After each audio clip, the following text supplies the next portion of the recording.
So right now, growing questions about the future of Iran as the terror regime names the Ayatollah's son as its new supreme leader. He's a hardline cleric, widely considered more radical than his dad.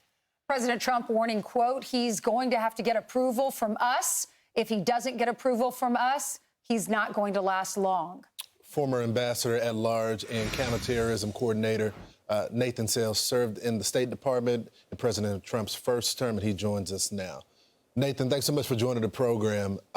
So we had a lot of experts on, and they've been across, other networks as well. And many of the people following this didn't think that they were going to choose the son.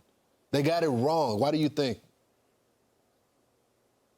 Well, I think the Iranian regime is doubling down on its failed strategy of trying to defy and wage war on the United States and the West. This is an establishment choice. He may not have been the consensus frontrunner, but picking the son of the old leader signals continuity. And it's very much a meet the new boss, same as the old boss type situation. One other thing to emphasize about this new guy, he has very strong ties to the Islamic Revolutionary Guard Corps, the sort of shock troops of the Iranian regime and its exporter of revolutionary ideology around the region. Of course, that's just formalizing what has always been the case. The IRGC has long been the power behind the throne when it comes to the Iranian regime. So this just sort of brings that role out of the shadows and into the spotlight.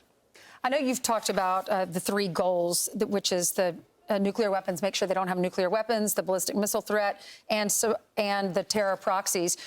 This is what the New York Times is saying about about Iran being able to retrieve their uranium. They say American intelligence agencies have determined that Iran or potentially another group could retrieve Iran's primary store of highly enriched uranium, even though it was entombed under the country's nuclear site at Isfahan.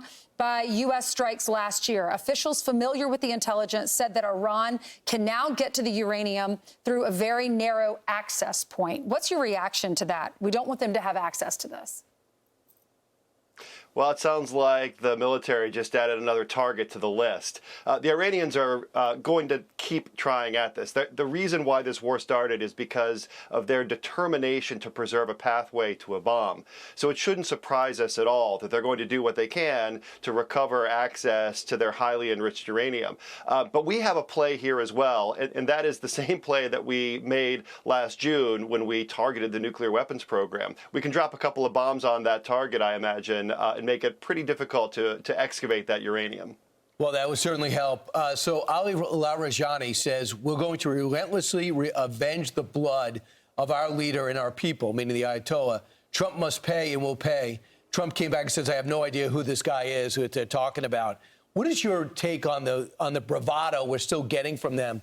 Even though they've been devastated, we're moving past Tehran now into the heartland, targeting the IRGC in all 31 provinces.